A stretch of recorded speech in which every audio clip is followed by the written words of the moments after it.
สบายดี คลิปนี้จะมาแนะนำวิธีการดึงเว็บไซต์ออกมาเป็นแอปอยู่ในหน้าจอ หรือว่าเป็นไอคอนที่โชว์อยู่ในหน้าจอ เพื่อสะดวกสบายในการเข้าชมไซต์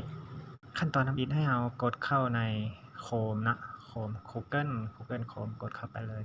ได้หน้าตาแบบนี้ออกมาแล้วให้เราพิมพ์คำว่า vpay ลงไป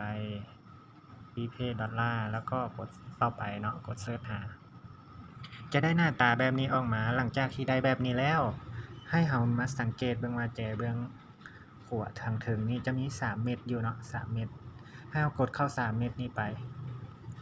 แล้วจะได้หน้าตาแบบนี้ออกมา แล้วให้เรามาเลือกเมนูที่มีชื่อว่าเพิ่มไปในเพิ่มลงหน้าจอหลักตัวนี้เนาะถ้าเป็นภาษาอังกฤษก็มันอยู่ใกล้ๆกับตัวนี้เนาะมีห้องสี่เหลี่ยมตัวนี้ห้องสี่เหลี่ยมอยู่โซนนี้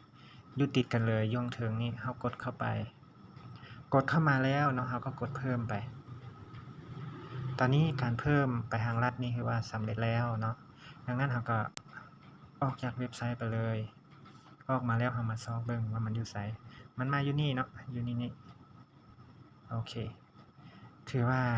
การเพิ่มของเราถือว่าสำเร็จเรากดเข้าไปครั้งต่อไปเราก็กดเข้าไปแบบนี้เลยแล้วก็เพียงแต่พิมพ์รหัสเข้าใส่เนาะอันนี้คือในเว็บไซต์นี่มัน